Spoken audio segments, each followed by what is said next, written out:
I belong to you. I belong to you. Do just what you want. You're the one I trust. Puts it into an area. Keo, Zamora! And I'll always be around when I need some love and baby. No one else. Let you down.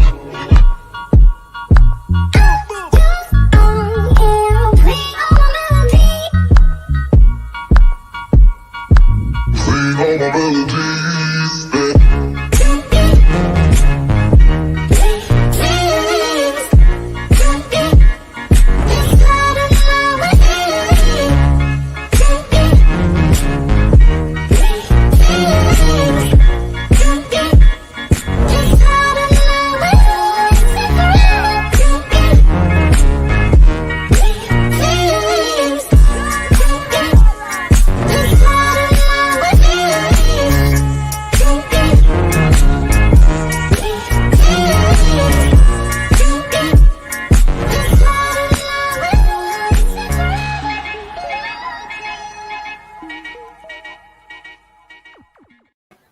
Hey guys, I'm Sai and welcome to Ace Podcast Nation, the home of the Andy Campbell Championship Show. This is episode 103.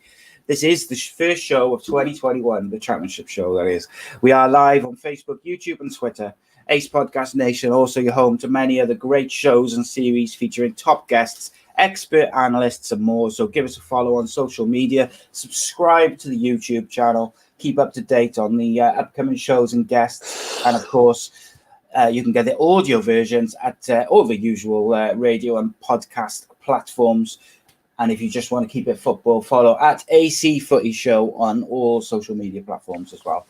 And just as we wait for those various platforms to fill up and whatnot, a big thank you to Black Diamond Sports as ever. They're a global sports agency. They represent sports stars around the world. They are making some big moves recently, if you're paying attention, which I hope you are. Some very interesting signings, and I like it. I like to see it. But you can follow them on social media. The link's in the description below, and of course you can visit their brand new website, which is nice, and also linked below. And the sponsor for today's show, Bespoke Financial, as ever. Darren Ralston, massive thank you to him and Bespoke Financial. They're giving away a free will worth £140 with any new policy which is taken out at the moment. So check them out, give him a call, and don't miss out on this amazing offer, because they're top of the tree when it comes to service. They are award-winning service in their area, and we are very proud to partner up with them. We'll have a little ad from them a bit later on. But with no further ado, the man who's going to do the majority of the talking tonight, because I've been in bed all week, but I'm here for you, the people. And it is Mr. Andrew Campbell. He used to play for Cardiff City, Middlesbrough. He's dominating Middlesbrough's over 40s league, and he's still David Jones's favourite son. How are you, mate? I'm good, mate. Yeah, it's been a long week, tiring week for everybody. It's been ages since this show's been on.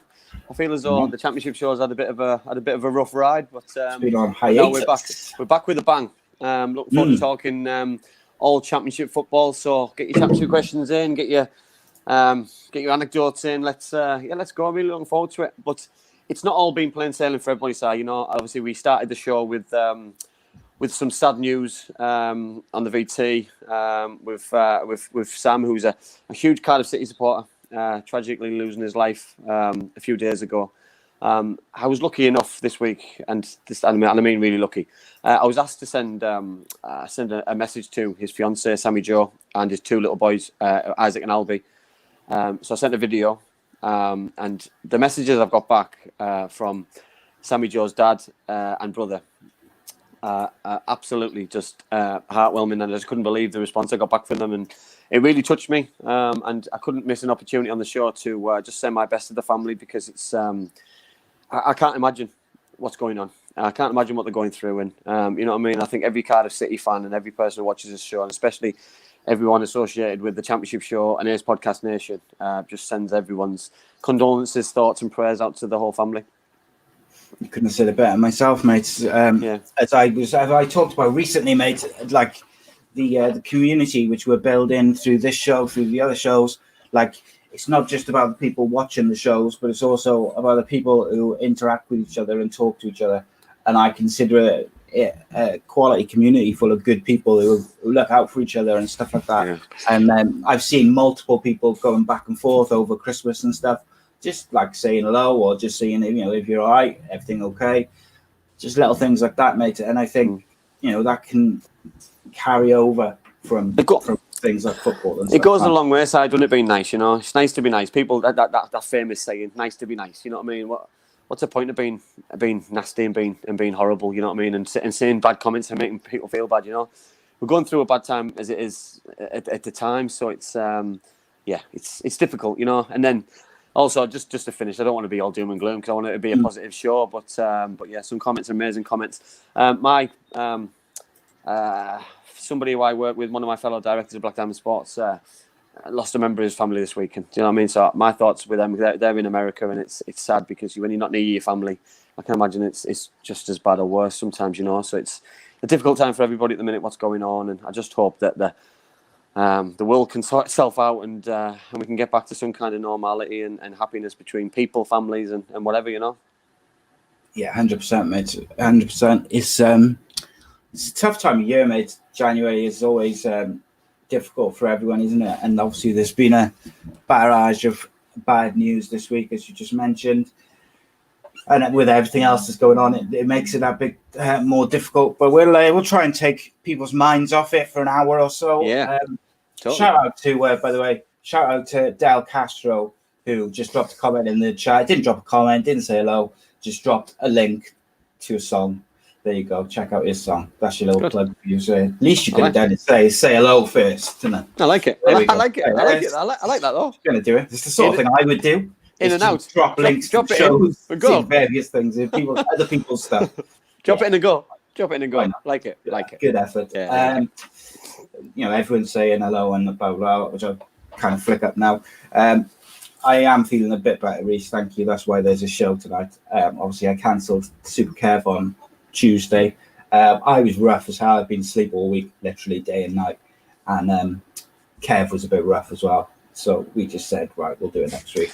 I'm guessing his wasn't rough for the right reason. I don't know. I think he had a bit. I think he had a spot of food poisoning, and I think it was actually food poisoning. Food poisoning. But yeah, Garrett says my expecting snow. It's like no, I got bad in chest. But anyway, it is what it is, mate. It's there's lots to talk about as ever. Loads. I did want to say one thing very quickly. I wanted to say thank you to everyone who subscribed to the YouTube channel recently, because, as you know, getting to the 1,000 felt like that was such a big thing for me because it took so long. It took ages. Had to keep building and encouraging people. Since we went to 1,000 just before Christmas, we're already up to 1,750. So 700. That second 1,000 seems like it's going to come around a lot quicker than the first, which I appreciate people coming along and joining. And as you know, we've seen some new names and faces over the last few weeks. Yeah, lots. Joining the various shows and stuff. It's cool to see, mate. So, yeah, at the end of the show, for anyone who doesn't know, we will answer any questions and stuff like that. So send them in, even if it seems like I'm ignoring them. It's not. I'm leaving them to the end because we're going to cover all the different teams in the championship first. But before we get to the championship teams, let's bit of any other business, mate. I think let's start on the negative, go into the positive, and then away we go.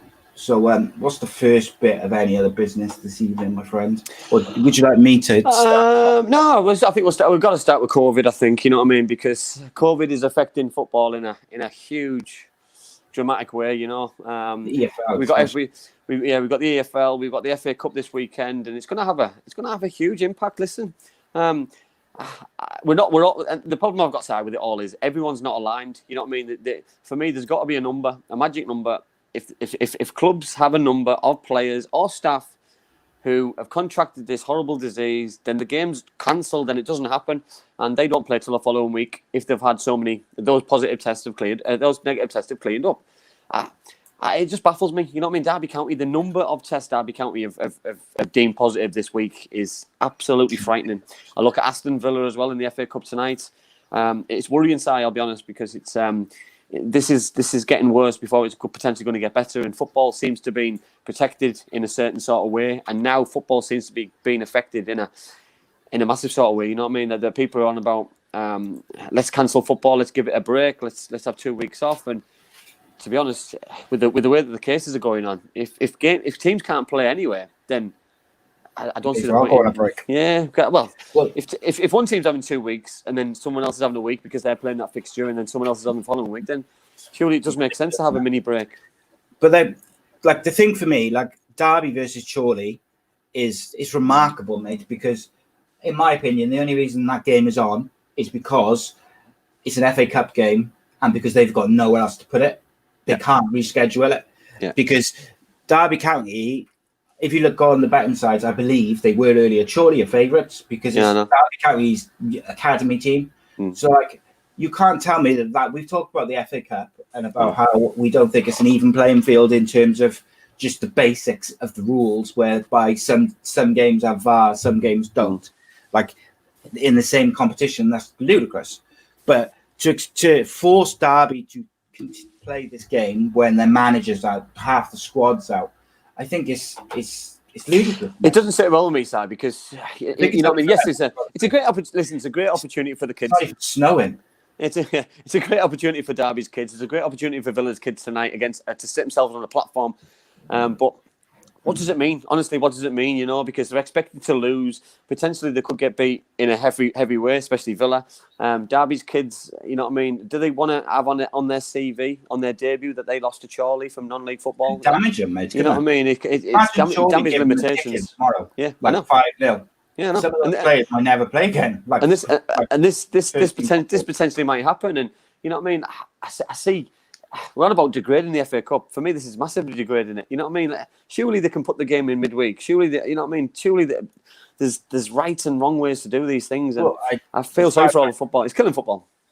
Yeah, you're right. Sorry, mate. I shouldn't have interrupted you. But as far as I know, Chorley and Derby County are not playing in Europe this year. So there's no reason why this game couldn't have been fitted in when the Champions League game's on. Yeah. And I know that the Championship is like every week because they've put themselves in such a position that they've got to cram these games in.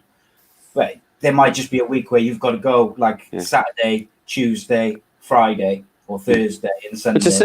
Listen, there's a few teams, Si, who are being hit. You know, Middlesbrough closed the training ground.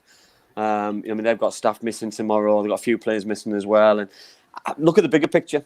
And I use Middlesbrough as an example. Middlesbrough have got, I think, the oldest manager in the football division. Yeah. You know what I mean? That's got to be a scare tactic on its own. You know, does the manager want to be in and around players as well? It's about nearly 70. Yeah. You know what I mean? So for me, you know what I mean? It's not. Listen, there's got to be a better way to do these things and protect these, because these are people. Forget them being football managers and football players. It doesn't matter how fit and how healthy you are or look from the outside. If this gets you, listen, it's not. There's ethics in place, and for me, there's no ethics in football, mate. Come on. Couple of comments I want to address very quickly. Gavin, he said a mate of his died of COVID. He used to work down Cardiff City. Safe Style Mike Beswick. He said you might. I've seen that, yeah, I've seen that. I did. I've seen that. Si, I've seen it on. It's been a listen. I thought 2020 was a bad year. 2021's turned it into just as bad, if not worse. And it's hopefully soon things can rapidly improve and normality, and I mean people, real people's lives can get back to normal, because people aren't made to be cooped up. People aren't made to be told what to do. People want to go places, have their normal lives, live their normal lives, go to the pub, go to work to see people. You know what I mean? And 4 walls and just no good for anybody. Yeah, not everyone's like me, and they want to be isolated from everyone because they hate people. But like, it's like most people want to interact and be social and go places. But then, like, I just very quickly, like when I was watching, you said about 2021. When I was watching that stuff in America the other day, I was just like, 2021 started with a bang. This is going to be the year. This is the start of the apocalypse. This is going to be in just the Walking Dead within a year. Yeah, I'm not big on politics, but I was watching that with a gasp and thinking it could be a lot worse where I'm living and who's in charge of my country right now. Well, mate, I got a feeling they start putting people in tier 5. Come a couple of months, we might see some similar scenes in the UK, mate. It wasn't so long ago there was riots all over the place, so I think people are just going to have had enough, rightly or wrongly. Like you say, people are fed up of being cooped up inside, and the reasons for it are probably right. But the way they've gone about it, chopping and changing their minds, is what's riling people up at the end of the day. But back to football. Rob said it doesn't help with their football's image when you've got footballers having parties and arranging. He calls it a booty call, and just stuff like that. That doesn't help people's sympathy towards football in terms, like you mentioned, they are human beings, etc., which of course they are. But that sort of thing is what people are they get a bit fed up with it, and they kind of get it's one thing for me and you to have to stay in, mate, but there's another thing to have to stay in with a swimming pool and a jacuzzi and a gym and all this other stuff in your house. Do you know what I mean? I'm not saying money buys happiness and all that sort of thing, but it's very so. I'd love to see the footballers who are stuck in a house with a pool and all that. We stuck in with 3 teenagers who've got barely a house big enough for them to do what they want to do 24 hours for a year and see how they cope. Yeah, I think sometimes, and especially players as well, they need to realise how lucky they are sometimes. You know what I mean?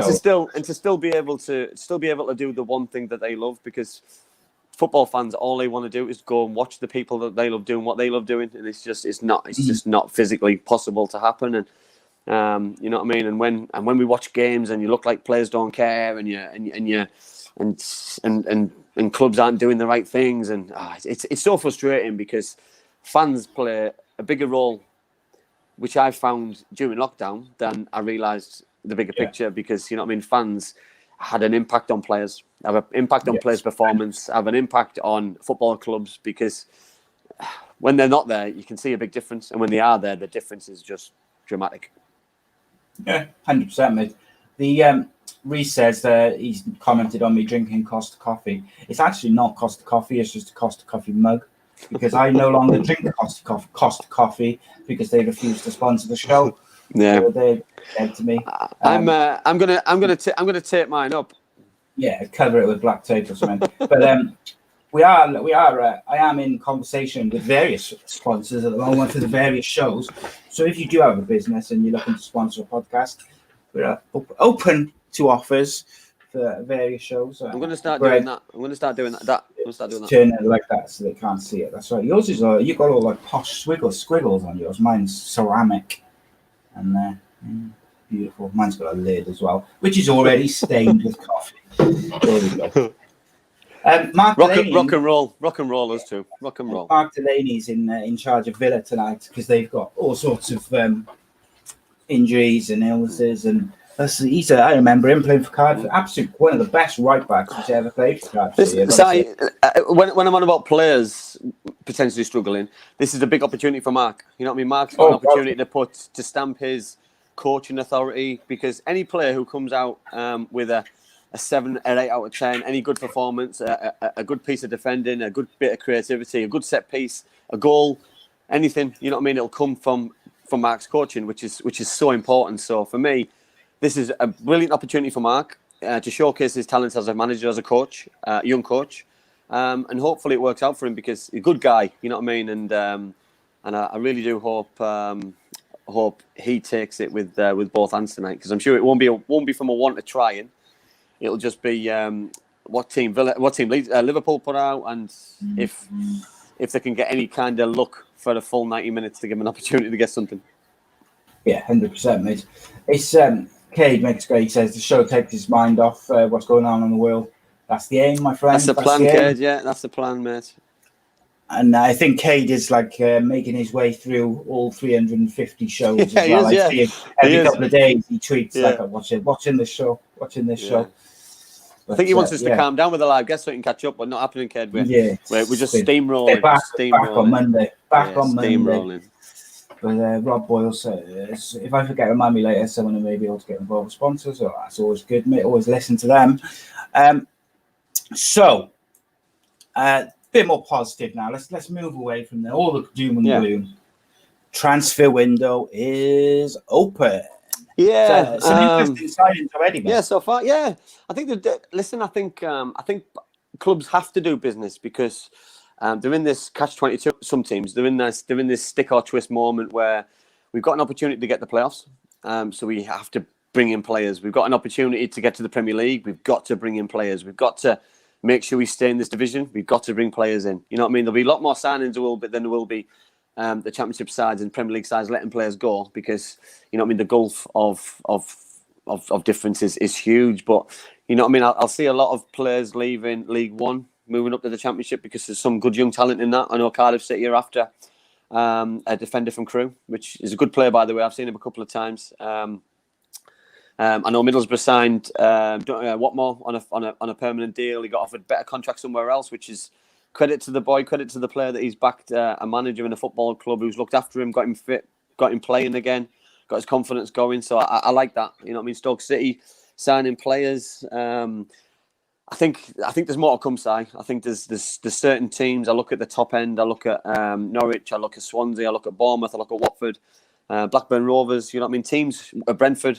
They've all got money. They've all got money to burn. In all honesty, either from Premier League monies from last year or monies from transfer fees selling in the summer. So I think there'll be some interesting signings moving forward this coming month. Yeah, has there been like one signing which has caught your eye so far, mate? I wouldn't say it's caught my eye. No, I think the potential's for me. You know what I mean? Like, I'm really interested in this player. Is it NG from Crewe Alexander, the defender? Yeah, well, and I really like him because he reminds me of the conveyor belt that Crewe used to bring players through. There was the Rob Jones, the Craig Hignets, the Dean Ashtons. You know what I mean? So they used to bring these kind of players through week in, week out, season on season, and I'm hoping that this is the start of the conveyor belt again because Crewe are a good football club. I used to always enjoy going down there to play, and if they can keep bringing players through, it's fantastic for English football. Well, I was just about to say, and Reece has just commented there, the problem Cardiff might have is the Crewe manager said that the offer that Cardiff made was so offensive that they refused to even respond. Right. That reminds me of when Arsenal bids for Suarez £1 over his release clause, and all you do then is you make the selling club or potentially selling club just dig their heels in, and they don't want to know, do they? But then you've got to see it from the buying point of view as well, side that you don't want to overpay. You know what I mean? This window, but there's overpaying, isn't there? It's notorious for you have to overpay to get players. If you want to be successful, you've got to overpay. There's a player valuation, there's a club valuation, but it's about meeting in the middle. And for me, the important thing is to be sensible.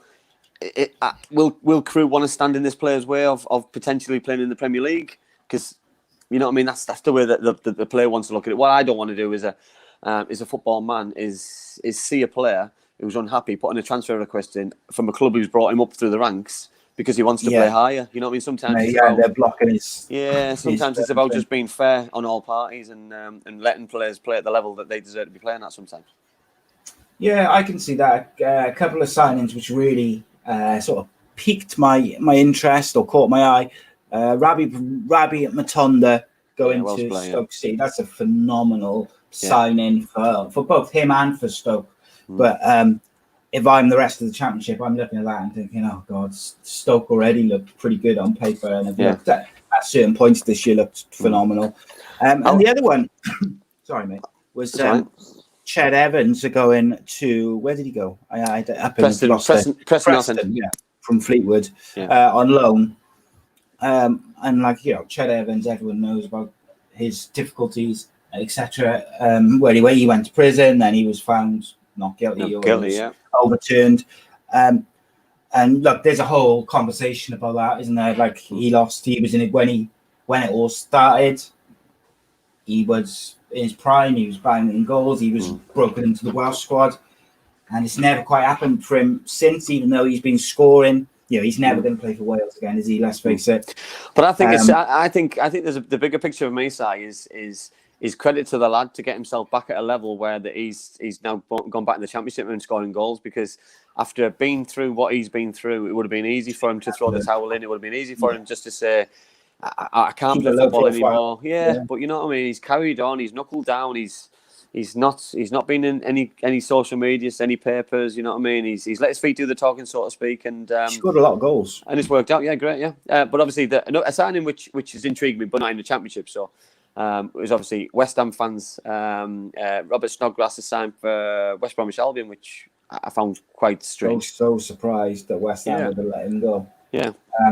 Particularly to West Brom, but I suppose West Ham probably don't see themselves as in the mix for relegation, I guess. But then also money talks. If he's out of contract in the summer, which I believe he was, then money talks sometimes, Si, and if that gets you a little bit of money and you don't have to pay transfer fees for the rest of wages for the rest of the season. It's a weird one though, because he seemed decision on social media, at least, it did seem as if he didn't want to go. He wasn't. He seemed quite upset on social media, I know that social media, but it didn't seem like he was pushing for that move himself. No. So maybe they just weren't going to offer him a new contract, so it was better to. Well, he seems to me to be a player who wants to play, and if he's got more chance to play at West Bromwich Albion, then good luck to him. He's going to be battling relegation, because you know what I mean. It's going to be so hard this season to get out of that. And there's going to be some difficult games and some difficult times ahead for West Brom, with the way that they're shipping goals and not really scoring many goals. But good luck to him, and let's see if he can help Sam Allardyce and his team out. Yeah, he'll suit Allardyce as well, because Allardyce obviously plays a lot of relies heavily on set pieces and playing the channels and stuff like this, and ultimately Snodgrass is as good as anyone for set piece delivery. And he bags goals as well. So not many better from a corner, a free kick, getting goals from a wide or midfield area. So they've got a gem there, certainly. Oh yeah, 100%. Andrew Williamson says Snodgrass probably got a longer contract as well.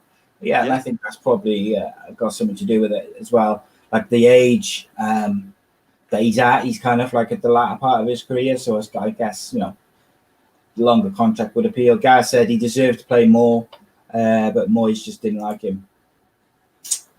Okay, let's move on to the clubs. Start at the bottom and move all the way through the top. So obviously, and we haven't done a show since before Christmas on the Championship, so we're going to have a lot to talk about. So we are going to probably go a bit longer tonight, but we'll go through. So it's going to be the last few results. Wycombe Wanderers first. Mixed bag side, to be honest. The big Cardiff, didn't they, just after Christmas? Sorry. Then they played Middlesbrough, went 1-0 ahead, and I thought they were value for the money. And then they just, for me, they went and they just couldn't get back. Middlesbrough got ahead just before half time, and so I watched both games because it affected two sides that I'm very close to, and I've seen two different Wycombe sides in two different games, which is very strange. You know what I mean? They won the first game, expected the second game full of confidence, and it just didn't happen. Goals change games, of course they do, but teams like Wycombe can't afford to be 1-0 ahead and end up getting beat 3-1 in a drop of a hat over in the space of 10-12 minutes. So it's that's why they are where they are, because they can't hold on to leads, because that was an opportunity for them to, even if it's a draw, points make prizes, you know what I mean? They can't, and the prize is to stay in this league, end of the day. Well, even on Boxing Day, they equalised with about 20 minutes to go or so, and then conceded a goal in the 87th minute versus Bristol and lost 2-1. So even when they got themselves back into the game or on level terms, they still couldn't hold it together. And we did say that at the start of the season defensively. We wondered, whilst they had some good fullbacks with Jacobson and Co, maybe central defence was a bit of an issue for them. But it's about you've got to do either or, so haven't you? You've got to do what Barnsley did last year and score quite a lot of goals. Yeah. Or you've got to keep clean sheets, which they're not doing any, you know, and they're not scoring enough goals, and they're letting too many goals in. So that's the recipe of disaster, unfortunately, for the teams who are coming up. They're finding things the hard way, whereas the Lutons of last year and the Barnsley's of last year, the companies are getting the rewards by either doing one of those two things. Yeah, spot on, mate. I love watching them. It's just they just don't seem to be able to. They're great to watch. Great to watch, like QPR. They can't. If they do manage to score a couple, they can't defend, and if they manage to keep a clean sheet, they find it difficult to score. But Andrew Williamson's just put something in the comments about Gareth Angel being a decent manager. I think he's an excellent manager. I think regardless what happens to Wycombe this year, he will stay in the Championship, if not better, or go and do it in a different country. I think Gareth's a really good manager with really good ideas. I'm not sure about his dress sense on the touchline, but that's a different story. You know what I mean? He loves his boots and he loves his leather jackets, and he's got a different dress sense to everybody else. But he's a charismatic character. He makes football different. He's a really nice guy. I was very fortunate to play with Gareth. Lovely fella, great footballer, genuinely lovely man, and he's doing a great job at Wycombe. Can't fault him. Yeah, he's got phenomenal hair as well. He's got someone else I used to know. But thanks. But as well. Obviously, I was referred to you. I got a COVID cut at the moment. It's like overgrowing like a hedge, but that'll soon be changing. Next up, Rotherham, my friend. Yes, Boxing Day they got off to they did well to beat Bristol City after missing a few games through obviously players contracted COVID. And the Blackburn Rovers, Barnsley, they had a really, really tough Christmas and New Year, so they've had a bit of a tough start to the year. But they haven't given themselves, they haven't disgraced themselves. Let's say that, because the teams that they have played, they've been in the games for periods and they've scored in all the games. So, but they're just like we just say about Wycombe, they're in the same boat. They've got to score more goals than they're letting. You know, I know that sounds really stupid, but they've got to either have a solid base and build from a clean sheet, or they've got to score out and score more goals. And at the minute, they're not doing it. And one win out of the last 10, it's not good enough. Not good enough at the minute. Yeah, they're struggling a bit, Rotherham, and they were on a decent run in terms of the way they were playing. It was just very up and down. Like they'd win and then they'd lose a couple. Then they've beat every single Yorkshire team this season very comfortably, apart from Barnsley. So you know what I mean. This is the first local derby they've lost all season, home and away. So they've done it. They've had a decent season so far because they knew it was going to be tough. But it's about sustainability. It's about continuation. They've got to bring some consistency with the results and the performances. They've got to get the results. It's not about sometimes how you play. It's about getting over that line and getting the result. Especially in the Championship, it is just literally about getting the results when you don't play too well. And I think, ultimately, that's why Norwich are at the top of the league, because when they've played not great, they've still managed to drag something out and just get something out of games. Yeah. And other teams probably haven't done that as well, ultimately, mate. So next up then we have is Derby County. They're trying to recover desperately. Are they doing a good job? Listen, there were 5 clean sheets on the bounce up to Christmas. They got beat on Boxing Day against Preston. They absolutely annihilated Crankers Birmingham 4-0. And then they lost to Sheffield Wednesday. And since Tony Pulis has left Sheffield Wednesday have picked up, and it's you know what I mean, that coincided with Derby missing a few players as well with COVID. So you know what I mean, Wayne Rooney's plans and tactics and team selection formation after all those good results and performances had to change a little bit. So I think we can give him a little bit of credit that he's turned things around. But I think he'll be a little bit concerned about the 2-1 defeat without scoring goals in between a fantastic result of Birmingham. Yeah, I think so. I think it's tricky, isn't it? Because when he came in, Derby were in free fall. They got off to when they had 3 managers, they weren't doing too well. They gave it to just him, and he made a good start instantly. He, like you mentioned there about him, when he changes the tactics, that does seem to be when there's an issue with with the way the team plays or what they do, is when he tweaks it a little bit, which you do have to do because of the amount of games played. They had a phenomenal result on the 29th versus Birmingham, but the week before that, on Boxing Day, they had lost to Preston.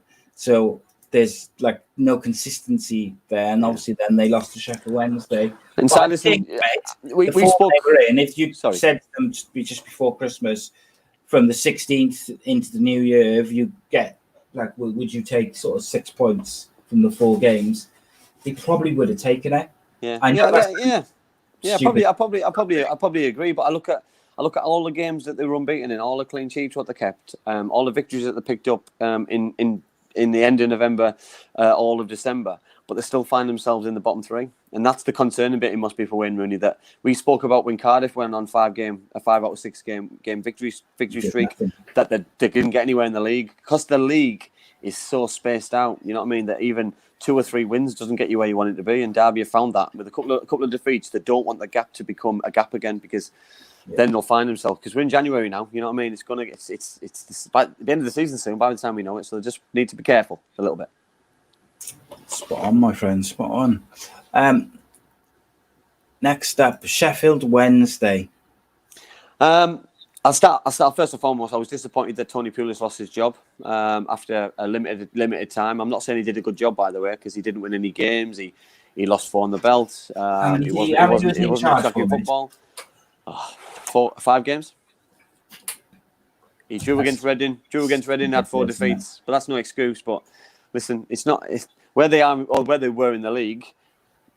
Listen, they get rid of my manager. They beat Coventry City. They drew against Blackburn Rovers away. They beat Middlesbrough, then they beat Derby. So you look at from the chairman's role and responsibility. It's a masterstroke because he's got 10 points out of 12. So a great decision from that point of view. But from the ethical point of view, when we talk about managers and getting a bit of sustainability and from a club's point of view and a manager's point of view, a little bit disappointed. Yeah, I think so. It's a very Sheffield Wednesday. I'd love to know how many managers they've had in the last sort of couple of years because they seem to have gone through them. Yeah, they love a change of manager, unfortunately, but that has an effect side on people who go in as well. You know that they probably hampered with who goes for the job because if they know that they only get 6 months, 12 months, 24 months. It's not enough sometimes to put your ideas into place. You probably need 3-4 seasons to have a real good go at getting promoted and potentially having relegation to go back again. You know, because that's what happened with Neil Warnock at Cardiff. It's what happened with other managers in the past, and it's so important for managers to have a little bit of consistency and a little bit of backing off a chairman. Rob Boyle says, "Is Pulis finished as a manager now?" Because that's horrific. One thing that worries me is I think that if Cardiff are looking at sacking Neil Harris, which we'll get to a bit later, that they might consider Pulis a safe, viable option for just to continue things, but with a different shape. That worries me, I've got to say. I think the difficult thing here with Tony is reputationally wise, that'll have had a huge impact on his reputation. I'm not sure contractually how he'll sit with because I'm guessing he'll have a big chunk of a contract left at Sheffield Wednesday. So will they allow him to go and sign for another club? Will his contract allow it? Well, I don't know. I don't know the answers to these things, and I don't know. You know, listen. I think if you're going to go down a different route as a manager and for a club, then you've got to give him a bit of backing. You've got to give him a little bit of time. You know what I mean? Which is key. And you know what I mean? If you're going down the route of an experienced manager, then maybe they get less time. If you go down the route of a young manager, give him time. Give it 5 games, that's nothing. That's 25 games. 25. Well, listen, it's impossible. Absolutely impossible. Games, would you have known all the first team players' names by then? No, I lasted a little bit longer than 5 games, but no, it's impossible.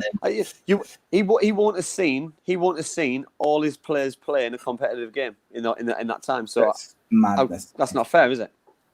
Reece David Owen says the Sheffield Wednesday owner is strange. He complained that Monk told him the squad wasn't good enough for their promotion, and then got angry when Monk said the squad needed strengthening. Since he's taken over, I wouldn't say that they give off an air of stability, to say the least. The thing is also, managers get asked a question in a press conference about signing players, and chairmen listen to these interviews and see it as they're getting stabbed in the back because they say they need players. the chairman are the ones who write the checks for players. So it must be a difficult situation to keep a relationship strong between a manager and a chairman of someone who's struggling a little bit, of a club who's struggling. Andy John says Harris needs 5 years. Does he mean? Do you mean Andy? Do you mean give him 5 years, or that he would need 5 years to get it right? Let's see, but we'll Sheffield Wednesday. In terms of their results on the pitch, mate, is there any improvement for you? Huge. Listen, it's all about results, and for them to get out where they got with a 6-point deduction so far, they've Didn't they get all them back? They got 6 out. They've got 12, but then they got 6 back. So there's you know what I mean. They've still -6 on top of -6 on top of where they are now. So they should have 25 points, which would see them 17th above Millwall, which is probably not a bad return after a terrible season. Yeah, 100%. Rob just asked who's in charge of Sheffield Wednesday at the moment. Caretaker is a caretaker manager who was there. I'm sure. I don't think they've got a full-time manager yet. Yeah, I'm not sure. Managerless Sheffield Wednesday beat Middlesbrough. First team coach Neil Thompson's in charge. Yeah, Neil Thompson. Yeah, and he steered them to victory over the mighty Middlesbrough, mate. Yeah, well, it wasn't a great game. I thought Sheffield Wednesday were good for their value. I thought they tired towards the end. I thought Middlesbrough fitness levels came through, but Middlesbrough didn't have the quality to break them down towards the end. And for me, I thought Sheffield Wednesday overall over the 90 minutes probably deserved to win. Yeah, I think that's a fair assessment. Gaz says, imagine if Wednesday still had that point deduction. Another 6 puts them in the bottom, which puts them in severe trouble size. So it's what will be the frustration thing for everybody is if Sheffield Wednesday finish 5 points out of relegation into the season, then 6 points come back to bite somebody in the backside a little bit. So it's a difficult thing to handle sometimes. Yes, indeed. Next up, QPR, mate. I don't know what to say about these, Si. I said at the start of the season, I like the way that they play because they scored loads of goals. In the last 10 games, they've been absolutely disastrous. And Mark Warburton's going to struggle to keep his job if he's not careful because they've got a history of sacking managers at critical times. And with the window coming up, it's a perfect time for a manager to change. And I'm not a big advocate of sacking managers, but if chairmen do it, it's going to be now because a manager is going to be given a pot of money, and because they need money to change their fortunes. You look at that over Christmas, 0-0 against Stoke, 1-1 against Wickham, 2-0 against Swansea, 1-1 against Norwich. You know, I mean, they played some good sides and they got some good points against some decent sides, but there's still no wins. So it's the bigger picture is they haven't won in 10 games, which is just absolutely disastrous for any team, especially down the bottom, because they're not bringing any confidence to the table. They're just not looking like they're going to get any points on the table, unfortunately. And the thing is as well, mate, for Sheffield Wednesday and for QPR, is managers like Pullis being available only puts more pressure on the managers because clubs can bring in an experienced manager like Pullis to steady the ship. Well, there's a remit. There's a remit. This one, mate. Rob Boyle, going back to Sheffield Wednesday, says John Sheridan, ? Loves the manager's job. I'm still looking for John Sheridan's agent's number just so I can see if he can get me a job. Actually, probably get me a club to play. Listen, I know we laugh and joke, but the facts are, a manager's had 12 clubs in 11 years. And when we're on about Tony Pulis and we're on about steadying ships and things, some managers seem to be the go-to person for certain areas and certain projects, so to speak. And I'm not a big advocate. I'm not a big fan of it because being a manager has got to be a long-term venture. For a football club, it's an investment, and a football club cannot look at the short term. You know what I mean? I was umming and ahhing, and I did it live on the show side about Neil Warnock, that Neil did a great job last year. Unless he's going to sign a long-term contract, which I'm not sure he's able to at his age, that I don't want him just being here a year. If he signs a 2-year deal, go for it. 2.5-year deal, go for it, because that's a bit of sustainability. It's a bit of closure for me that's what they needed, but. You can't just do a season and see where you go. It's not healthy for a football club. You've got to have a little bit of something to aim for and something in the future. Yeah, I'm not a massive fan of the old 12-month rolling contracts because I just think it gives no stability whatsoever. Because the players don't know if the manager's still going to be there come next season. And it just makes it easier for teams to sack managers as well. It's very. Well, I look at players. I look at, you know what I mean. I'll use Middlesbrough as an example. You know what I mean. That they've signed a couple of players on contracts, different contracts, various contracts, 2-year contracts, 3-year contracts. if a manager signs a 1-year deal and he loses his job or leaves, then whoever takes over has got those players on for the next 2-3 years. But they might not be those managers' players who he wants to play. But he's stuck with them. He hasn't got a choice. So it's the manager's contract surely has got to mirror the kind of players he wants to bring in, because then it's pointless. Yeah, of course. Yeah, it's very, very difficult to do anything in 6 months, in a year, because it's not even a full year, is it? It's like... Yeah, well, like I'll say that side, yeah, especially with the way that COVID's been, you know what I mean? The contract length has been quite surreal. So, yeah. Next up, we've got Nottingham Forest, mate. Picked up. I think listen, we've got to give credit where credit's due, because Shooting's had a disastrous time since he took over. He's unbeaten in 5, 3 draws over Christmas, 2 clean sheets, 2 1-all draws, and then a clean sheet and a victory over Preston, which is a result in itself, by the way. That's a very good result. Preston at home are electric going forward. So to keep a clean sheet against some of the attackers that they've got, forward players, wingers, wide men. So yeah, I think Chris was always going to get it right. He's a very, very talented manager. He's wore the t-shirt, so to speak, and he's got the players. Lewis Grabbin's back, which is a huge player. It's like a new signing for me. He leads the line really well, and it'll be interesting moving forward if him and his strike partner do get some game time together, because they haven't so far this season. Yeah, I mean, they've got some quality players there, some quality proven championship players, especially going forward. And you just think if they could get it together, they could have that. They could be that team which goes on like a little bit of a run. Yeah. But they need something, don't they? Yeah. Be interesting if they can get it together, but the last couple of weeks have been a lot better for them, mate. A lot better. Yeah, listen, we've got to give credit where credit's due. Absolutely. We like to, we always give our honest opinions, mate, no matter what. Next up is Birmingham City. Listen, I said at the start of the year how excited I was that Aitor Karanka's got a job. He'll keep clean sheets. He'll win games 1-0.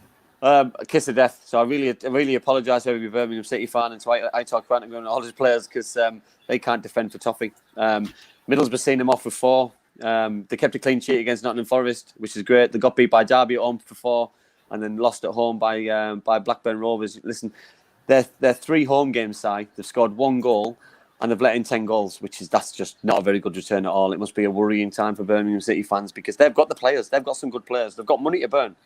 They've got the money from Jude Bellingham. They've got other monies available from players that they've sold. They've got some good young players. They've got some good players that Aitor's brought in. Jukovic leads the line very well. They've got a couple of ex-Middlesbrough players, George Friend and Adam Clayton. Hogan up front as well, who banged in goals last season since the sign from Aston Villa. They've got, on paper, they're very good, but at the minute it's not gelling on the pitch, which must worry the manager, because obviously the owner isn't scared to sack managers, so I'm sure Aitor will be a little bit worried. Yeah, he hasn't quite achieved or implemented what I thought he was going to implement when he came in, because I've always felt that Birmingham on paper have got some cracking young players, cracking squad, good mix of experience, quality, but they just couldn't defend really consistently. Like, they'd have a couple of games, they'd be all right defensively, and then they would go to pieces for 4 games. Yeah. I thought he would at least shore them up that way, and he hasn't really, which surprised me a bit.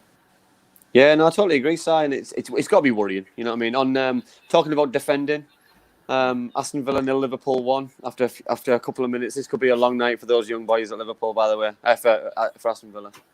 It's ridiculous, though, isn't it? Like, yeah. I gotta say, it's ridiculous. Like, I'm not a big fan, Si. Now that's just it's upset me. Like, as a parent, you know what I mean. Your son's making his debut tonight, and will not enjoy it when he comes home later on, because it could be on the end of an absolute walloping. Yeah, I'm not about him at all. I think it's poor, but yeah, I guess that's what we get at the moment with COVID and everything. Next up, Millwall, mate. They've had a mixed bag, Si, again. Very mixed. Yeah, obviously after they missed a game through COVID. The last game that we spoke about, they played Middlesbrough. I watched the game; they were awful. Beat Bristol City away from home, which was a fabulous result. And then they're going to 2 easier games, 2 home games, and they don't get any wins, which is just I just can't believe it. You know what I mean? The Coventry City game is a disastrous result, really bad for from their point of view, because where they are in the league, who they've got in their side is more worrying. You know what I mean? We speak about Jed Wallace all the time and other players. Jed Wallace isn't going to sit around and just accept playing in a mediocre Championship side. He's going to want to play for a top Championship side, if not a Premier League side. So at the minute, they need to be really worried about potentially losing their best player. Indeed, my friend. Indeed, I apologise a little bit. My chest is starting to play up a bit, and I'm struggling to catch my breath. Coventry City made the next.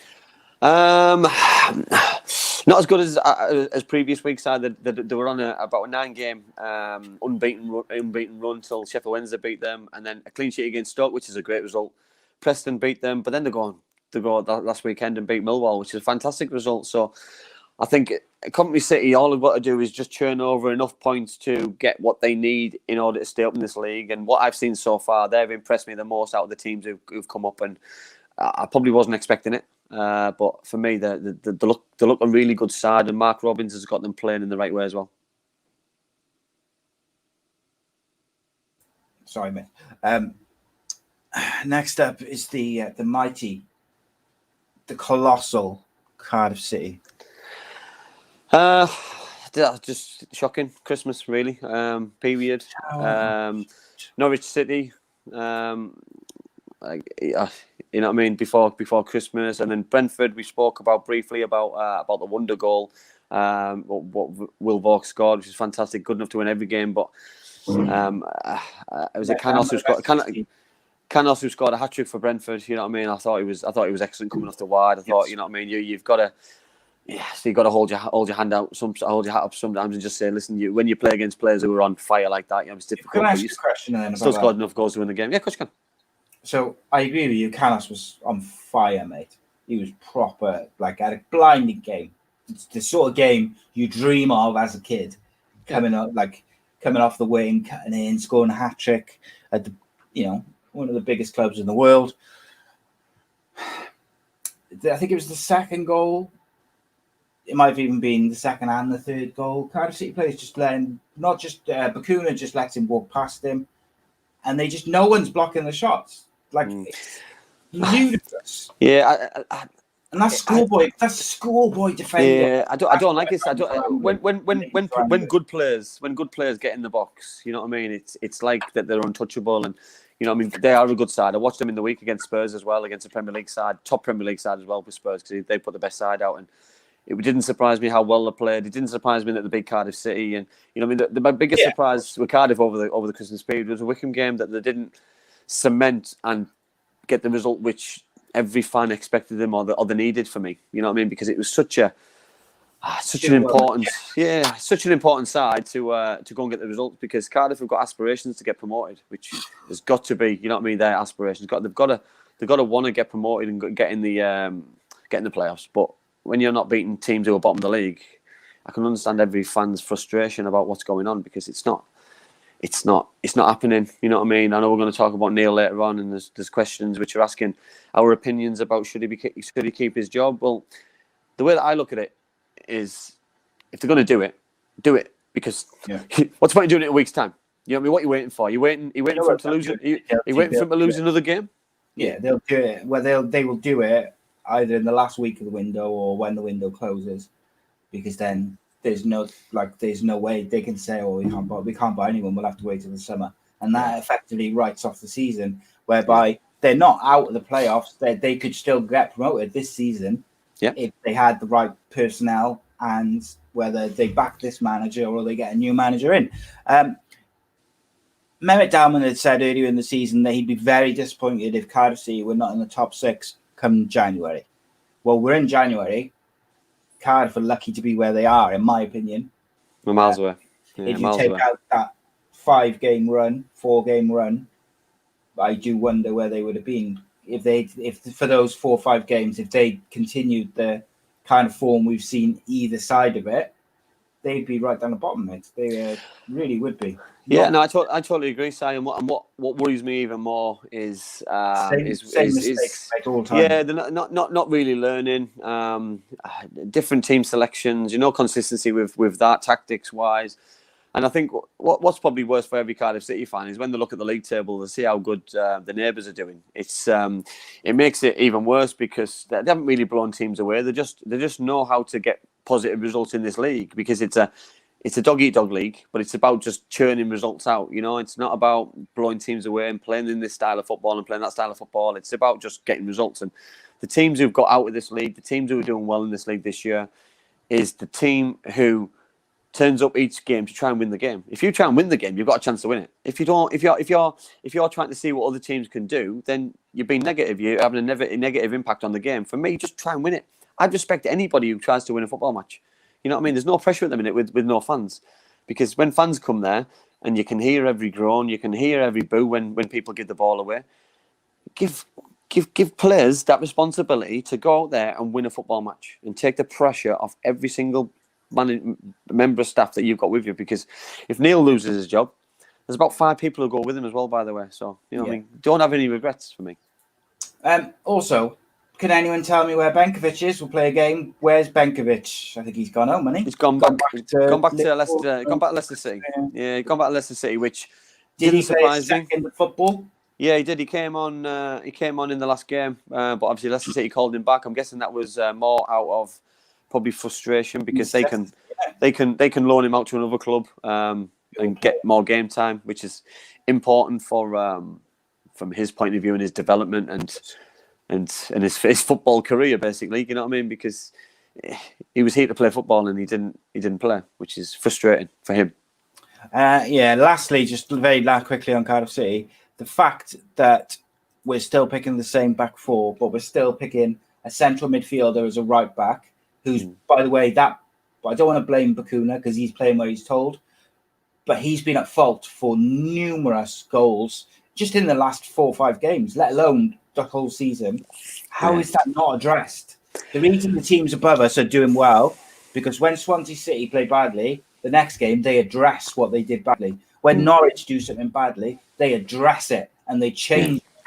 Cardiff don't. They just repeat it over and over again.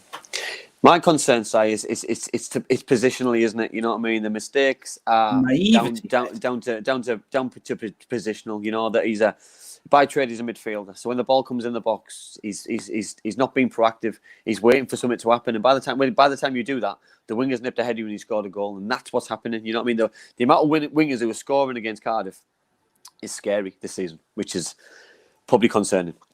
So it's not the back four, and I'm not blaming fullbacks because he's not a fullback. So, it was not entirely his fault. Yes, he could be more proactive. He could do certain things like better, but ultimately he's doing his best out of position, isn't he? Do you know what I mean? When you're a centre midfielder side, defensive centre midfielder, if you switch off for 5 seconds and somebody nips in ahead of you, they've got the back four to get past, or someone's got to smash it in for 30 yards. If you switch off as a fullback, by the time you know it, they've scored at the back post. It's a difficult position. It's a different position to get your head around. It's like a centre forward. You miss a goal, does it matter? Yes, you're disappointed. As a goalkeeper, you miss the ball, you're giving a goal away. It's different positions. You can afford to make mistakes. You know what I mean?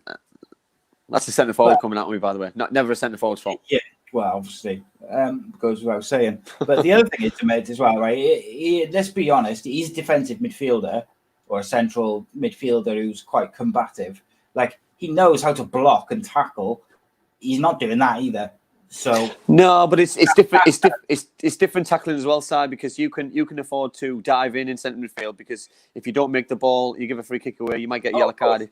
You dive in as a fullback, it's a yellow card. It's a penalty. You know what I mean? So it's defenders aren't told to probably tackle. It's more to stand up, show them a certain way. And for me, I'd like them to bring in a right back. I'd like them to bring in somebody who can talk and be a little bit of experience and be a leader. Reece says this every week. Probably throughout the players. Yeah, totally Nelson, agree. He's changed. He's added to it as well. Like, not only is he saying play Nelson at right back, but he's saying Nelson played right back for Oxford, so he's done it before. So there's no real excuse to not do it. Yeah, because he obviously likes Bakuna, doesn't he? You know what I mean? He obviously likes him, so he wants to play him. He's finding a hole. He's finding a hole for him. He's just not finding the right hole, in my opinion, and a lot of other people's opinions. So for me, you know what I mean? It'll be competition for places in midfield, because you've got some very good players who are all going to be fighting for the same, probably 2 voids. Yeah. in Let's, Vokes, Rolls, and Bakuna. well, yeah, that's it, mate. Isn't it? The competition's good, mate. Competition's good. Let's move on, and then we'll come back to Cardiff at the end with some questions and stuff. Because there's something else I want to touch on about Cardiff, but I'll just get on with the other teams first. Luton Town. Not fantastic Christmas. You know, I mean, they finished off last weekend with a really good result against Bristol City. But then when we talk about Bristol City, I'll explain. It probably wasn't a good result because Bristol City have lost loads of points over Christmas. But you can only beat what you can beat in front of you. They've had a tough Christmas period. Bournemouth at home, Reading away, Bristol City at home. So to get 4 points out of a 9 possibility, I think it's probably not a bad return really when you look at where Luton Town were last year. This year they're a lot more competitive. They're beating some of the best sides in the league. So I think they've got an opportunity. Yeah, spot on, mate. Spot on. I think they've been doing very, very well. Next up, Huddersfield, mate. Mixed bag. They win one, lose one, win one, lose one. Beat Blackburn Rovers, which surprised me. Blackburn haven't travelled very well, which doesn't surprise me after some of the form last season. But then they're going to lose to Reading, which I probably expected. Lost the local derby to Barnsley. Mixed bag, but I think you've got to see the positives from Huddersfield's point of view. From where they were this time last season, they were in the relegation, and for me, they weren't getting out of it. So the second half of the season, what they had was fantastic. They showed great character. Players really, really performed when they needed to. So the position they're in now, they've got an opportunity to progress from last season, which they are, but they need to make sure that they don't get dragged into anything that they don't need to. Yeah, 100%, mate. Next up was Preston. They've had a really good Christmas, apart from the last game against Forest. You know, the clean sheet and victory against Bristol City, clean sheet and victory against against Derby, clean sheet and victory against Coventry, and then a 1-0 defeat. So, you know, I'm a big fan of Preston going forward. You know, that if they can keep clean sheets, they'll win more games than anybody because the forwards that they've got, the exciting wingers that they've got, the attacking midfielders that they've got. You know, I mean, Preston surprised everybody last year, but looking at the team on paper, they're not a surprise at all because the players are good enough to kick on from what they did last year. And for me, they should be aiming towards the playoffs. Yeah, and speaking of players, teams which should be aiming for the playoffs, at least, Blackburn Rovers, mate. A disappointing Christmas. Yes, they beat Birmingham City 2-0 at the weekend, but to lose against Huddersfield, to draw against Sheffield Wednesday, who were obviously below them, and to lose 1-0 against Stoke City. You know, I mean, Blackburn have got goals in them, so I expect them to score.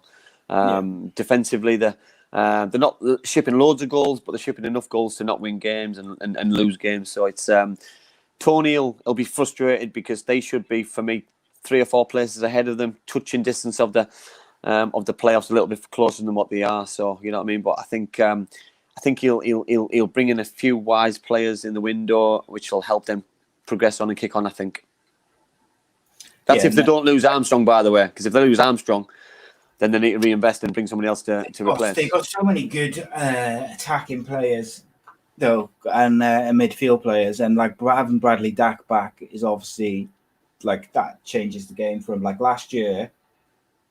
Dack and Holtby were just Blackburn was so dependent on those 2 players, particularly Bradley Dack. Like when in the summer, me and you both said, they look at the players they brought in around those 2 players, they could really contenders, and they just haven't quite got a run going yet. And obviously Bradley coming back and scoring against Birmingham City was fantastic to see. You know what I mean? I love players who come back from injury and get a goal, because you can see it in the face. It's just pure relief. You know, I remember when I was out for a year and I came back and scored a goal, and I celebrated with the physio, and it was just the best. It was the best feeling in the world, because just to be out there is great. You know what I mean? You feel as though you're a winner. But then to be able to have an impact and score a winning goal, or to score a goal, is just an amazing feeling. Yeah. Next up, Bristol City. Terrible, really. They've had a really, really tough time, and they got a victory over Wickham just before the new year. But disappointed. I mean, they lost to Luton, they lost to Preston, they got beat at home by Millwall. A really tough time, and Dean Alden will be a little bit annoyed, a little bit frustrated. They've got a big squad, and it'd be interesting if they do twist and go and try and bring some players in, because Bristol City, if they don't get promoted this year or get in the playoffs this year, there's severe questions need asking for me. Yeah, I just think for a team who's spent that much money and got that bigger squad to be where they are is failure. There's no ifs and buts around it. They've got to get it together because, like you say, otherwise questions are going to be asked. Yeah. And rightly so, by the way, rightly so. You know, you've got to take it as it is. They're a huge football club, and what goes with that is pressure. Yeah, you got to learn to deal with the pressure, and they just not at the moment. Is the facts basically, mate. Barnsley next, mate. A team doing very well.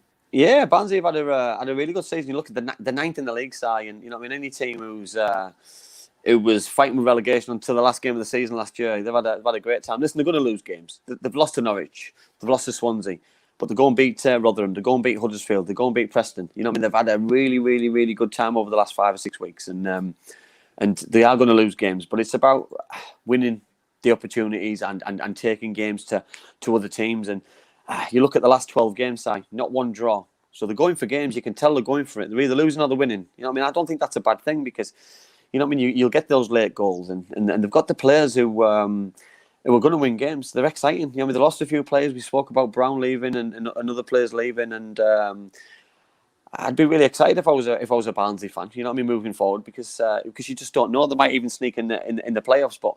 Bigger picture for Barnsley would be they have another good season. They lose some of their best players again, and they've got to restart because they've been renowned as a selling club recently. So it'll be interesting if they can keep all of the best players to progress forward. Yeah, I think so. The next up is Stoke, and I was just looking at Stoke's results. They were doing really well. They were getting it together. Then they lost to Spurs in the FA Cup quarter-final on the 23rd of December. Yeah. And since then, it's been draw, and a loss. Before that, they were doing fairly well, picking up points, draws, wins. They lost to Cardiff, but you know, like other than that, they'd been in pretty good form. Yeah, well, you did the last 3 games, not good enough for a team of Stoke's calibre. You know, what I mean, the squad on paper. You know, what I mean, size of football club. 0-0 draw, 1-1 draw, 0-1 against Bournemouth. You know, what I mean, not scoring enough goals, and with the players they've got on the pitch and on the bench, they've got enough firepower to create chances and score goals against anybody. You know what I mean? They've scored against Norwich City 3 times this year. You know what I mean? They've got enough goals to win games, but at the minute it's not working out for them. That they're not getting the consistent results. You know what I mean? And the gap in the league is getting bigger because the teams at the top are winning games and getting points on the board, and that must be a worrying time for Stoke really because you can't afford the gap to get much bigger. No, I agree. I think, like we mentioned earlier, Rabbi Matonda is a good signing. Hopefully for them, he'll bring a bit more creativity, maybe and a bit more pace. But you know, you'd also, with that squad on paper, you shouldn't be relying on an 18, 19-year-old lad on loan to spark you creatively. Yeah, I agree. You've got some, ex and current internationals in there. They should be doing the job. Ultimately, I think like Stoke is one of those teams. I almost feel like they need to stop blaming the manager and sacking managers and start looking at the players, because the same core of players have failed manager after manager after. Like, when does it become the players and not the manager? It bothers me a little bit. Next up, Watford. Middlesbrough. Sorry, Middlesbrough, mate. I had to do wrong way around. You forgot the best team in the league. Listen, they've done okay. They're probably the game which I was probably surprised the most is obviously the defeat against Sheffield Wednesday. And when a new manager comes in a couple of days before and brings his own ideas in and players play with no pressure because they've lost a few games. Obviously, Middlesbrough had a game called off on Boxing Day against Rotherham due to Rotherham having too many players out with COVID. Affected them because for me that was the game I was fully expecting them to win, but to turn things around against Wycombe was fantastic. Neil's doing a fabulous job. From where Middlesbrough were last year to stay up last game of the season to where they are now, you know what I mean? Regardless what happens this season and where Middlesbrough finish, they've made progress. And as a fan and as an ex-player, all I can ask is that continues, really. Yeah, 100%, mate. I've been really impressed with Tavernier for Middlesbrough. Yeah. He's really stood out for me. I've been very, Yeah, very, he's done great. What I like about Neil is that Neil sticks with players. Neil sticks with players who do well. He doesn't he doesn't always go to his tried and tested. He gives young players an opportunity, and that's what happened to Cardiff when he had a balance of experienced players, older players. It worked for Cardiff, so he does it again wherever he goes, and it doesn't surprise me that he's doing well. Neil's got a habit of doing something in this league. He's scary, really, very scary. yeah, it's phenomenal, mate. It's just non-stop success in a certain league. Just gets it. I think is what it comes down to. Guys, we're coming into the top 6 now. If you have any questions, whether it's Cardiff related or whatever, send them in. I know there's a couple already, which I'll circle back to at the end of the show. But next up, Andy, is Watford, mate. I think from their point of view, I think that they've had a really, really poor Christmas period. Obviously lost to Swansea last time around. Beat Norwich, which was a great result. But obviously before that, they lost to Huddersfield. And then drew with Brentford. So they've got to keep in touching distance with those top sides. You know, I look at the Swansea. Swansea are on fire. Brentford have picked up massively. And I mean, probably more performances than results. And Norwich at the minute are top. So, I mean, Watford need to probably decide what's happening with a couple of players. Do players not want to be there? Ship them out. Bring players who want to be in. It'd be an interesting month for Watford. Yeah, it will be, mate. Few players. There are a few people saying Neil Warnock's doing a tremendous job. Reese says, can we replace Andy for Kev after that comment? Cut in. But Watford, I think, very up and down, mate. Very up and down. They should do better with the squad that they have. We thought they were going to, be challenging Norwich, and they haven't quite got it together. But I think teams like Watford and Bristol, Blackburn, maybe Cardiff, maybe Preston, they so experienced in this league over the years that they could really, any one of those teams could go on a run now between now and the end of the season and get in the playoffs. Like, they all know how to do it. So I wouldn't be surprised. Next up, Reading, mate, who've been had a really good season. Yeah, listen, fantastic. Obviously, we were very lucky to have one of their main players on, Michael Morrison, on the Monday show live, and he gave us a great insight. They're always going to lose game sides. It's a very competitive league, but they've given themselves an opportunity with how well they've played throughout the season, and beat Huddersfield away, drew with Swansea, another clean sheet, beat Luton and no mugs. So, I mean, they've got a really good chance to cement a playoff place if they can just have a little bit of continuation, and be interesting if they do need to strengthen, or if they do strengthen because the manager wants to bring in some better players to push on. Because the opportunity to go up automatically is still a possibility for Reading. With a good run in 2021. They got some fantastic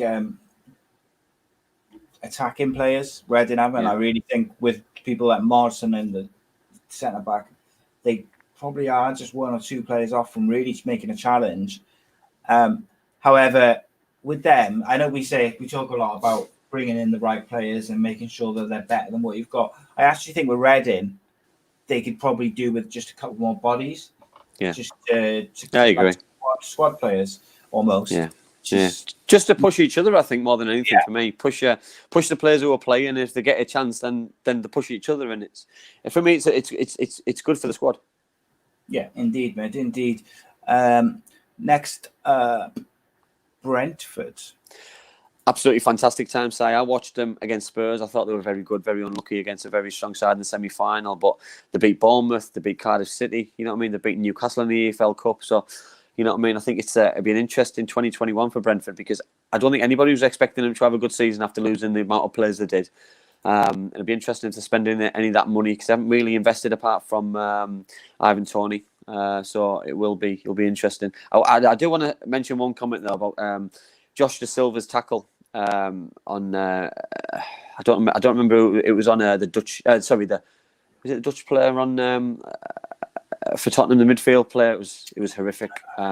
Leg breaker, Hoyveld or something, and it wasn't great. And he'll be a big miss for their next game. Yeah, it was not a tidy tackle by any means, but I thought they were very good against Spurs. Like, unless Mourinho is one of the best managers tactically there's been around ever probably, and like to compete largely for the majority of the game the way they did, I thought was very impressive, and it only strengthens our view that the Championship is basically Premier League 2. Yeah, totally agree. Got some cracking comments, which we'll come back to in a minute. Let's get these last two out of the way. So, last three, sorry. Bournemouth is next up, mate. I think they're just very consistent. You know, Graham Jones came on the show on a Monday, another one of our amazing guests. What we have, and the importance of clean sheets. We spoke about defending with him quite a lot, and you look at probably the last 6 games. Clean sheet against Swansea, clean sheet against Huddersfield, clean sheet against Wickham, clean sheet against Luton, clean sheet against Stoke, and a defeat against Brentford. You can't win them all, but it's about clean sheets. Bournemouth will score goals with the players that they've got going forward. Solanke scores goals, King scores goals, Brooks scores goals, Lemar scores goals. They've got goal scorers in their side, so it's so important that they keep clean sheets. And Graham spoke about the importance and about working on it. You can tell Bournemouth have worked on it with the amount of clean sheets that I just spoke about there. And I could have gone back further, by the way. You know what I mean? Yes, they've had a couple of bad results in between, but the Championship's a league where you just can't win all the games. It's not like the Premier League. You know what I mean? You're always going to lose a couple of games, but they've done fantastic, and they'll continue to do fantastic. And they surprised me a little bit with the manager change, with Eddie Howe leaving and Jason Tyndall taking over. It was a brave call by the chairman, and it's working out. Yeah, 100%, mate. Since the 1st of December, when they conceded 3 goals against Preston, they've conceded 1 goal in the league. Which is phenomenal. Absolutely phenomenal. Sorry, 2 against Brentford. I do apologize. Phenomenal. And that's Ridiculous. 1, 2, 3, 4, 5, 6, 7 games conceded 2 goals. Ridiculous. And when you think how they consistently are going forward, etc., that's why they're right up there. Another team who's annoyingly consistent is the second, maybe even third biggest club in Wales, Swansea City, sitting pretty in the automatic promotion. No, you've got Wrexham, you've got Newport, Cardiff. Yeah. You know what I mean? Nah, 4, number 4. Let's go 4. Listen, Si, league tables don't lie. You know what I mean? On about clean sheets and on about the importance. I mean, we spoke about the Cardiff City game when they pulled out the performance of the season. You know what I mean? Then they go and play Derby and lose, and then we thought, the wheels have come off a little bit. And then since then, they keep a clean sheet against Barnsley 2-0, clean sheet against QPR 2-0, clean sheet against Reading, which not many teams have done this season. And then they go and beat Watford as well. So they've got a knack of knowing this league. They play football in the right way. They mix games up. Every different game is different tactics, which, you know what I mean? But they seem to go for games. They've got full-backs bombing on. They've got wide man tucking in. They've got centre-forwards in the box. They've got midfielders tackling, winning headers, battling their way, getting in the box, scoring goals. Listen, it's annoying, but they're doing really well, and I can't really move away from it. Mm-hmm. Next up, Norwich City. A tough time. Listen, it hasn't been very easy. They lost to Watford.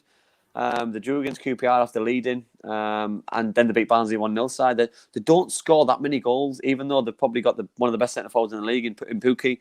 You know what I mean?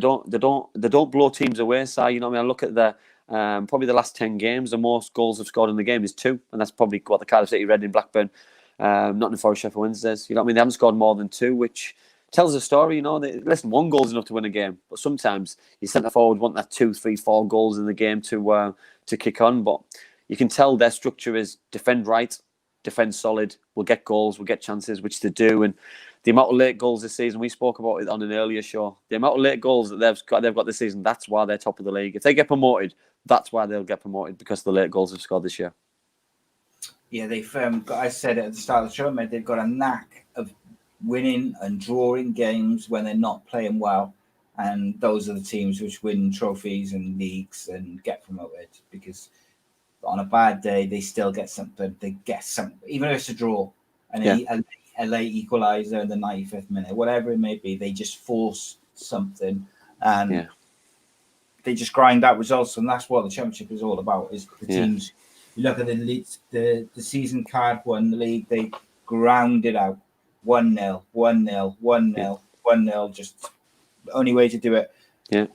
And then you get the odd team, of course, like Newcastle or whoever who blitzed it and, you know, they ran away with it or whatnot. But generally it's the team which can just grind out points over performances. Yeah, totally agree. That's the Championship this week. I apologise. It was a bit short and sharp on my end, but I'm struggling a little bit. But we'll finish up with some questions. Or actually, no. First of all, we'll do. Andy's going to give us his 2 up and 2 down.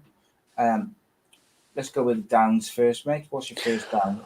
I'm going to go for Josh De Silva. I know it was a Championship related one. It was his tackle, but he was a Championship player. So Josh De Silva for his tackle.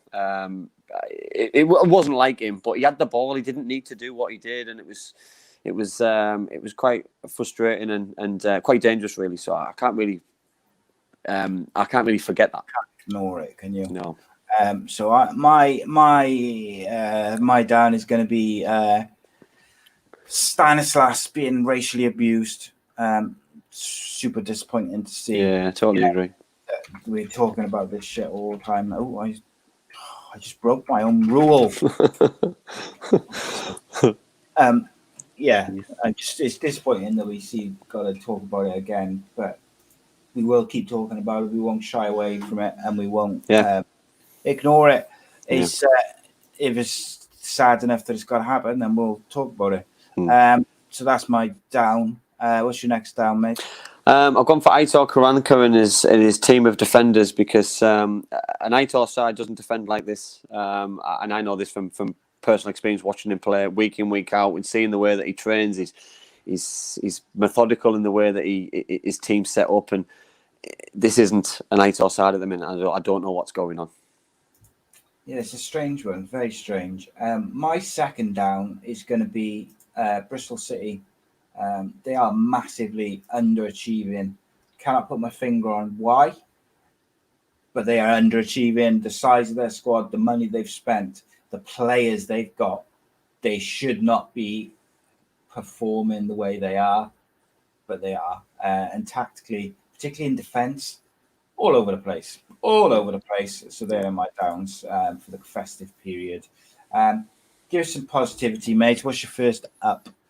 My first up, I've gone for Neil Thompson. And listen, anyone who can go into a big football club like that and change the fortunes of a players and a group and a football club who was such in the doldrums is scary. And I'm not saying give him the job, because a full-time job brings its own pressure, but someone who's turned the fortunes around of players and gives people confidence, surely then there can be a role for him under somebody who comes in under an experienced manager. But I think it just shows sometimes how talented individuals are, but finding the right role for the right person then is key, because having someone at the club is important, but having them in the right position is probably even more important for me. Yeah, I agree completely. So my first up is, I haven't been very positive over Cardiff City this season at all. But I'm going to give it to Will Vaulks, because I thought in that Brentford game particularly, but I thought over the festive period, Will Vaulks was pretty good for Cardiff. He was one of the few positives for that period for the club. And when you score a goal like that, I believe you deserve recognition. Aston Villa have just scored. Yeah, 1-0. That's embarrassing. How's Gavin? Where's Gavin gone? That's embarrassing. Everyone message Gavin Randall. See if he's okay. Gavin, you okay? Gavin? Gavin, okay, Gavin? Right? You okay, babes? Bless him. Oh dear. What's your second up, mate? 2 words. Bradley Dack. Bradley. He was never getting my ups. He was, listen, I think Man Crush doesn't probably cover it. He's a talented person, individual player.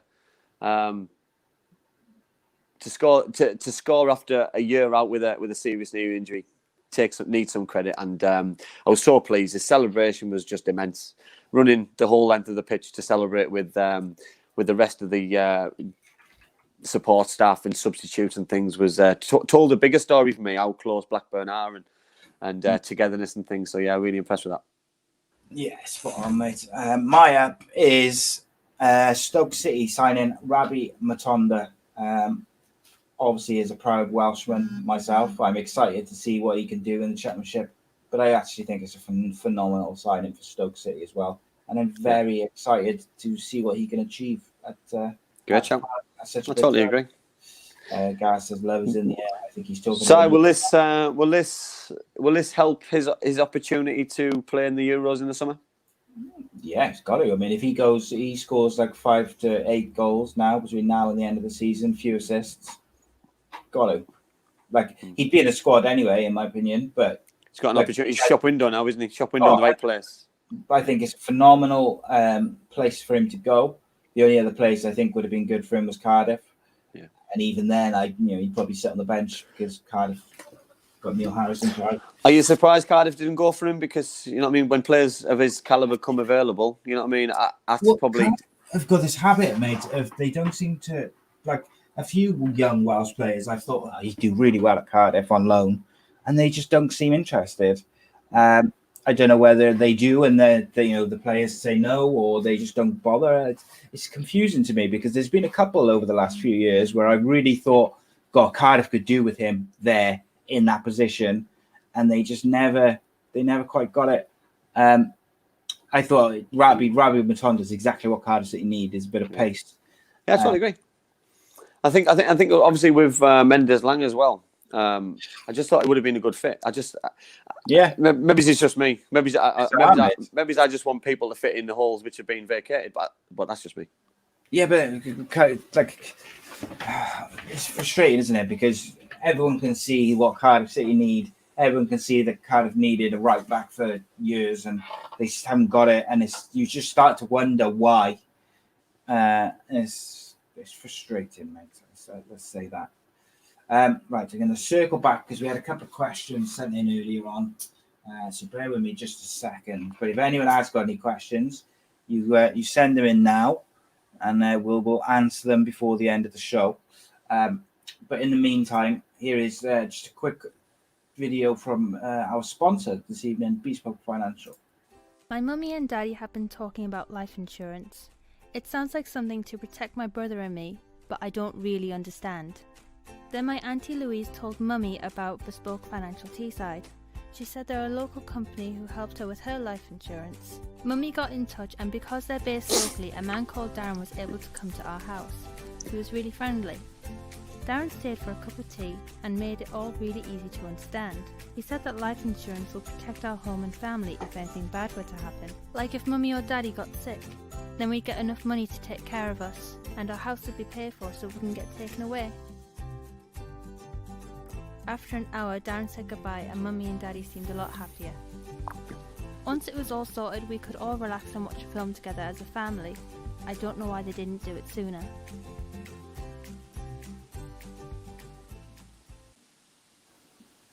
Yeah, massive thank you to Bespoke Financial. They specialise in life insurance, critical illness, income protection, mortgages and sports cover. And they look after the king himself, the king of the Millennium Stadium, Mr. Andy Campbell, with various policies and stuff. Check them out, give them a ring, tell them that we sent you, and see if they've got something which can help you. And we, as ever, thank them for sponsoring the show. Okay, let's see some of these questions. Kay Child says, Andy, are the winners' medals that you won for promotion like actual gold, or are they gold plated? I don't think the gold, but I can get one out so I can have a quick look. My playoff final one is just behind me. So let's have a look. Oh. This is my Cardiff City playoff one in 2002, 2003. Where are we? There, look. 2000, 2002, 2003. Beautiful. Yeah, beautiful. Do you know what I'll do? I'll wear that for the rest of the show. I like it a lot. We've got wear it for the rest of the show. Excellent. It's nice. As well as. Did you wear it to bed when the night you had? Do you know what? No. Do you know what? Right, I wouldn't know where it was. I wouldn't know where it was when after the game. I can't remember who had it after the game. Mm-hmm.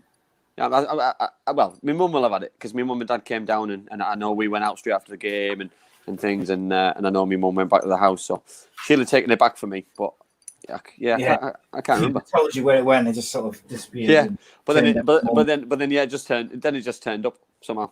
So yeah, I'm glad. Uh, Rob Boyle asked earlier. He said, "Andy, obviously you were a phenomenal, great finisher. Was there ever an offer from an established Premier League club?" Say that again. I lost that one.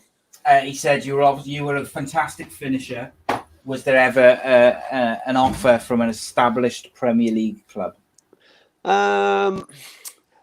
Obviously, I left Middlesbrough and I wanted to go and play more games. There was an opportunity for me to go to Scotland in the Premier League, in Scottish Premier League. I was due to sign for Aberdeen, and then there was just a niggle in my head that was it the right move, and then and I was just about to do it, and then Lenny rang me. Well, Corky rang me first, and then Lenny rang me, and then it was a no-brainer really with the players that I knew at Cardiff already, and then after speaking to Sam and then coming to Cardiff, it was a no-brainer. But best decision I made by turning it down. But it certainly turned my head a little bit because it was something new. They had something to offer. With it being a Premier League club, yes, it was in a different country, but still Premier League football. So it was an offer that I took seriously. It just probably wasn't at the right time.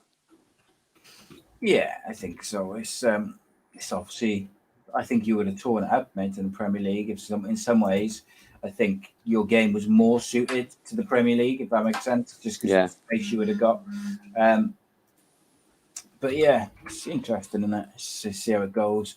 All right, so look at these couple of these comments. Reece says, in regards to Rabbi Matondo, he says it seems like there's a lack of knowledge within the committee. They were probably unaware of who he is, never mind him being available. And whilst I kind of agree with that a little bit, Neil Harris is on that committee as well. So, it's up to him to say, isn't it? I want X, Y, and Z. For me, Si, I believe agents play a lot in people's moves. So for me, he'll have been offered to clubs.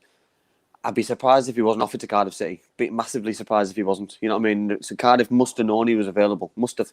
You know what I mean? There's no way in the world he's just picked Crew out of thin air.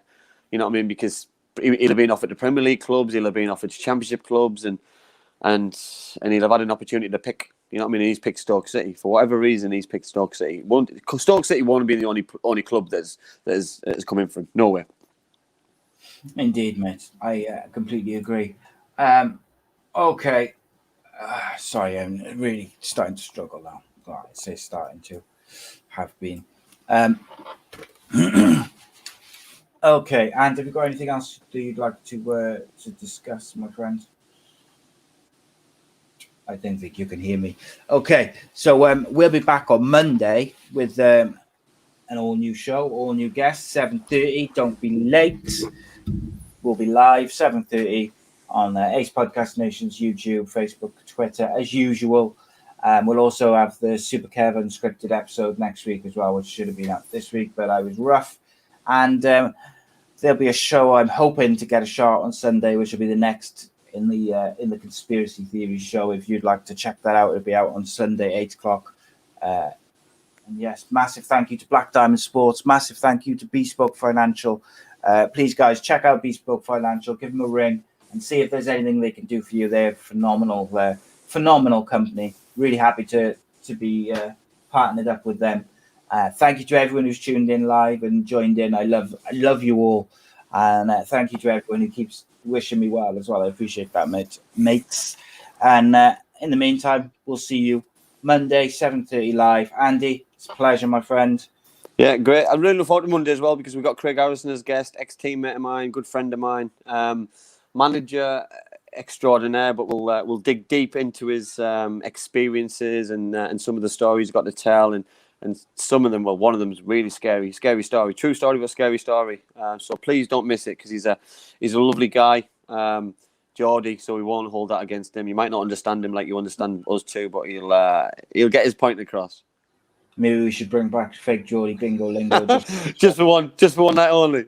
Yeah, that's it, man. Rest up, Si. Rest up. Make sure you get better because it's all I've done all week, like day and night, slapped. Yeah. All I've done. I feel so sorry for my missus. Like she's just been trying to work from home and look after the kids and help them with their schoolwork. Yeah, non-stop. But it is what it is. It is what it is, the world we live in. Thank you to everyone who's tuned in live. Thank you to everyone who's downloaded and watched afterwards.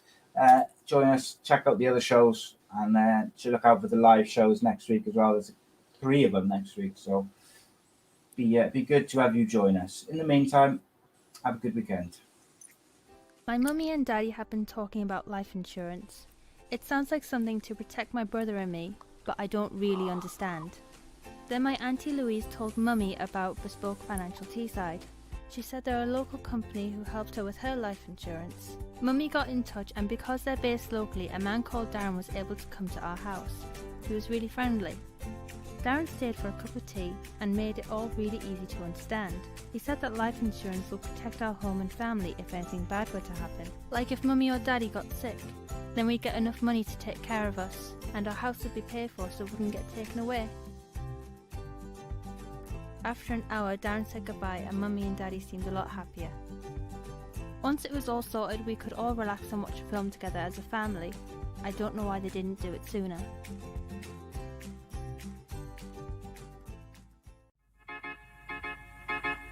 I belong to you. I belong to you. Do just what you want.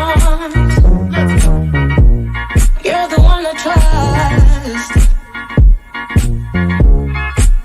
and I always be around when I need some loving, baby.